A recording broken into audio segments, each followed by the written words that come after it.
বাংলাদেশে যখন শেখ হাসিনা এবং তার নেতাকর্মীদের বিচার হচ্ছে আন্তর্জাতিক অপরাধ ট্রাইব্যুনালে, মানবতাবিরোধী অপরাধের বিচার করা হচ্ছে, সেই বিচারের রায়ও আগামী মাসে প্রথম বিচারের রায় চলে আসবে বলে ধারণা করা হচ্ছে এবং আগামী 13 নভেম্বরের বিচারের রায় কবে ঘোষণা করা হবে সেই তারিখ নির্ধারণ করা হবে।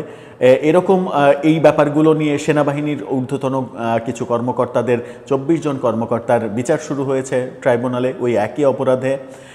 সেরকম পরিস্থিতি যখন বাংলাদেশে চলছে তখন আওয়ামী লীগ বাংলাদেশের বর্তমান সরকার মানবতা বিরোধী অপরাধ করেছে এবং আওয়ামী লীগের নেতাকর্মীদের হত্যাকাণ্ডর মতো ঘটনা ঘটিয়েছে। এই অভিযোগ এনে আইসিসিতে আন্তর্জাতিক যে আদালত, সেই আন্তর্জাতিক আদালতে মামলা করেছে এবং মামলার জন্য তারা যে ল ফার্ম হায়ার করেছিল সেই ল ফার্ম থেকেই এই মামলাটা করা হয়েছে। তাহলে কি এখন বাংলাদেশ সরকারকে আন্তর্জাতিক অপরাধ আদালতের মুখোমুখি হতে হবে? প্রফেসর ইউনূসকে কি সেই আদালতের মুখোমুখি হয়ে তার বক্তব্য দিতে হবে, কিংবা সেই আদালতে যদি অপরাধ প্রমাণিত হয় তাহলে বর্তমান সরকারে যারা আছেন, দায়িত্ব পালন করছেন, তারা কি আন্তর্জাতিকভাবে অপরাধী হিসেবে চিহ্নিত হয়ে শাস্তিমূলক ব্যবস্থার আওতায় চলে আসবেন? কি ঘটছে আন্তর্জাতিক অঙ্গনে? আওয়ামী লীগ লবিস্ট নিয়োগ করে শেষ পর্যন্ত কতদূর এগোতে পারল, কি খবর আসছে, একটু বুঝে ওঠার চেষ্টা করবে এই ভিডিওতে। থাকবেন পলিটিক্স টিভির নিয়মিত আয়োজনে।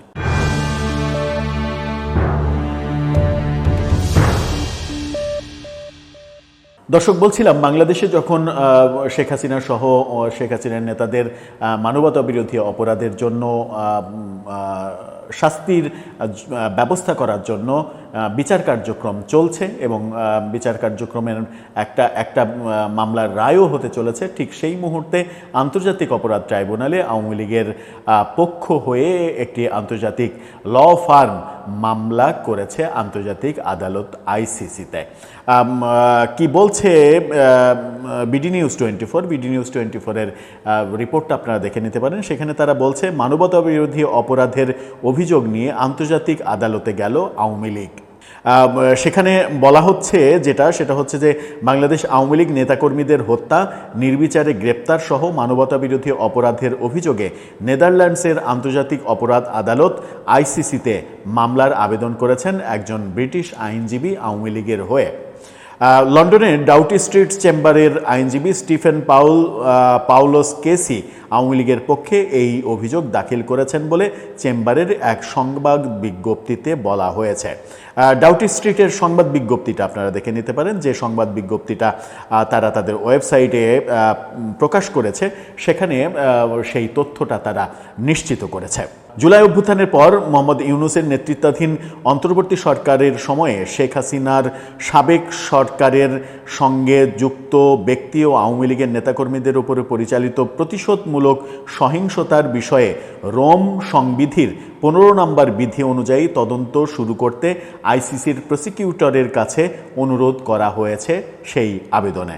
বিগত আওয়ামী লীগ সরকারের সময়ে 2010 সালের 23 মার্চ রোম সংবিধিতে অনুসমর্থন করে বাংলাদেশ। ওই বছরের 1 জুন থেকে তা কার্যকর হয়, অর্থাৎ যেটাকে বাংলাদেশ সমর্থন করেছিল সেই বিধি অনুযায়ী এবার আওয়ামী লীগ বাংলাদেশের বর্তমান সরকারের বিরুদ্ধে মানবতা বিরোধী অপরাধের অভিযোগ দায়ের করলো, যেখানে তারা উল্লেখ করলো যে আওয়ামী লীগের নেতাকর্মীদের হত্যা, গুম, খুন, নির্বিচারে কারাগারে প্রেরণ, এগুলো মানবতা বিরোধী অপরাধ। এবং তারা দাবি করল যে আওয়ামী লীগের অন্তত 400 জন নেতাকর্মীকে হত্যা করা হয়েছে এই সময়ে। এমন এক সময় আওয়ামী লীগের পক্ষ থেকে আইসিসিতে অভিযোগ করা হলো যখন সাবেক প্রধানমন্ত্রী শেখ হাসিনার বিরুদ্ধে বাংলাদেশের আন্তর্জাতিক অপরাধ ট্রাইব্যুনালে মানবতা বিরোধী অপরাধের একটি মামলার রায় অপেক্ষমান রয়েছে। 2024 সালের জুলাই আগস্ট সময়ে আন্দোলন দমনে 1400 জনকে হত্যার উস্কানির প্ররোচনা, নির্দেশ দান, সুপিরিয়র কমান্ড রেসপন্সিবিলিটি এবং জয়েন্ট ক্রিমিনাল এন্টারপ্রাইজের মোট 5 অভিযোগে শেখ হাসিনার মৃত্যুদণ্ড চেয়েছে আন্তর্জাতিক অপরাধ ট্রাইব্যুনালের প্রসিকিউটর টিম। এবং রাষ্ট্রের প্রধান যে আইনজীবী অ্যাটর্নি জেনারেল, তিনিও মৃত্যুদণ্ড চেয়েছেন। এবং মনে করা হচ্ছে যে সেরকম রায় আসতে চলেছে। যখন এরকম অবস্থা চলছে তখন আন্তর্জাতিক অপরাধ ট্রাইব্যুনালে আওয়ামী লীগের এই মামলাটা একটা গুরুত্বপূর্ণ ঘটনাই বটে। বলা হচ্ছে যে আইসিসিতে পাওলোসের দাখিল করা আবেদনে অভিযোগ করা হয় 2024 সালের জুলাই থেকে এখন পর্যন্ত আওয়ামী লীগের প্রায় 400 নেতাকর্মীকে হত্যা করা হয়েছে, যাদের অনেককে মব তৈরি করে পেটানো হয়েছে, পিটিয়ে হত্যা করা হয়েছে। এসব ঘটনার প্রমাণ হিসেবে ভিডিও ও সাক্ষ্য যুক্ত করে নথিতে বিস্তারিত বিবরণ দেওয়ার কথা বলা হয়েছে ডাউটি স্ট্রিট চেম্বারের সংবাদ বিজ্ঞপ্তিতে। আবেদনে বলা হয়েছে এসব হত্যা, বেআইনি আটক ও নির্যাতনের ঘটনা মানবতাবিরোধী অপরাধের শামিল এবং এর সুষ্ঠু তদন্ত বা বিচার বাংলাদেশে হওয়ার কোনো সম্ভাবনা কিংবা বাস্তবতা নেই। এছাড়া আওয়ামী লীগের সঙ্গে সরাসরি বা পরোক্ষভাবে যুক্ত ব্যক্তিদের অযৌক্তিকভাবে গ্রেপ্তার করে জামিন বা অভিযোগ ছাড়াই কারাগারে পাঠানোর অভিযোগ করা হয়েছে ওই আবেদনে। আবেদনে বলা হয়েছে রাজনীতিক, বিচারক, আইনজীবী, সাংবাদিক থেকে শুরু করে অভিনেতা ও সঙ্গীতশিল্পীর মতো বিভিন্ন শ্রেণীর মানুষকে নিপীড়নের শিকার হতে হচ্ছে। অভিযোগ করা হয়েছে 2024 সালের জুলাইয়ের পর থেকে কারাগারে অন্তত 25 জনকে মেরে ফেলা হয়েছে, কারাগারে অপমৃত্যু হয়েছে এবং তাদেরকে নির্যাতন করে মারা হয়েছে, এরকম অভিযোগ করা হয়েছে। এবং তাদের এই মৃত্যুর কারণ হৃদরোগ বলে চালিয়ে দিয়েছে সরকার। তারা এই অভিযোগও করছে যে তাদের দেহে নির্যাতনের স্পষ্ট চিহ্ন পাওয়া গেছে।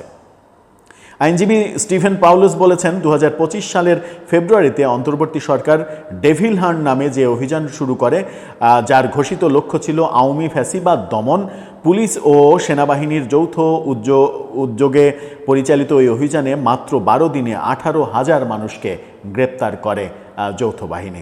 আইসিসিতে জমা দেওয়া আবেদনে বলা হয়েছে 2024 সালের 14 অক্টোবর অন্তর্বর্তী সরকার একটি ইন্ডেমনিটি অর্ডার জারি করে, যাতে বলা হয়েছিল যে 15 জুলাই থেকে 8 আগস্টের মধ্যে আন্দোলনে যারা ভূমিকা রেখেছে তাদের বিরুদ্ধে কোনো মামলা, গ্রেপ্তার বা হয়রানি করা যাবে না। এই কারণেই তারা ভাবছে যে বাংলাদেশে যেহেতু এটার কোনো বিচার পাওয়া যাবে না, এই কারণেই তারা আন্তর্জাতিক আদালতের আশ্রয় নিয়েছে। অভিযোগে বলা হয় যে এই ধরনের একতরফা দায় মুক্তি শুধু অপরাধীদের পার পাওয়ার সুযোগ তৈরি করে না, বরং এসব হামলার প্রতি রাষ্ট্রের নীরব সমর্থনেরও ইঙ্গিত দেয়। অর্থাৎ তারা বলছে যে এই ব্যাপারগুলোতে যে পুলিশ সহ নানা যে হত্যাকাণ্ডের ব্যাপার আলোচনা হয়, অন্তত 15 আগস্ট পর্যন্ত জাতিসংঘের রিপোর্টেও যেটা এসেছে 15 আগস্ট পর্যন্ত তথ্য, সেখানেও বিপুল পরিমাণে পুলিশ হত্যাকাণ্ডের ঘটনা ঘটেছে, যে ব্যাপারগুলো সরকার এক ধরনের ইন্ডেমনিটি দিয়েছে। এই দেশে এই ব্যাপারে বিচার চেয়ে কোনো লাভ নেই, এই কারণেই আন্তর্জাতিক অপরাধ ট্রাইব্যুনালে তারা গিয়েছে। সেখানে বলা হয়েছে তদন্তের মাধ্যমে এসব অপরাধের সঙ্গে জড়িত নির্দিষ্ট ব্যক্তিদের দায় নির্ধারণ সম্ভব হবে।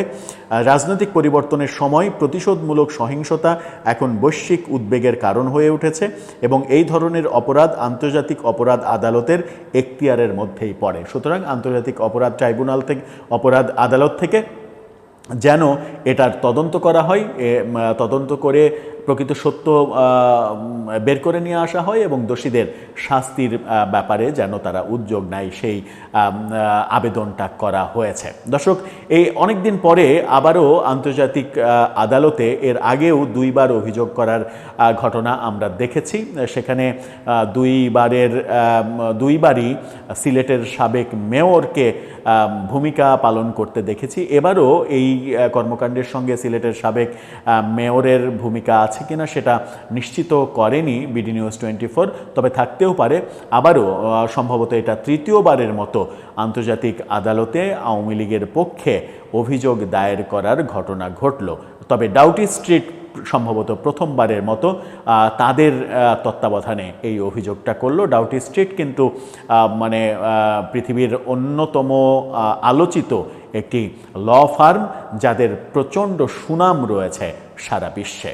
দর্শক, আপনার কি মনে হয় এই কর্মকাণ্ড করে বর্তমান সরকারের অ্যাক্টিভিটিস, যেগুলোকে বিতর্কিত অ্যাক্টিভিটিস বলা হচ্ছে, সেগুলো কি সত্যিই আন্তর্জাতিক পর্যায়ে প্রশ্নবিদ্ধ করতে পারবে আওয়ামী লীগ? সেই ক্ষেত্রে কি তারা সফল হবে, নাকি এটা শুধুমাত্র একটা কর্মযজ্ঞ হয়েই থাকবে, কিছুই হবে না, এখান থেকে কিছুই আসবে না? আপনার মতামত জানিয়ে লিখতে পারেন আমাদের কমেন্ট বক্সে।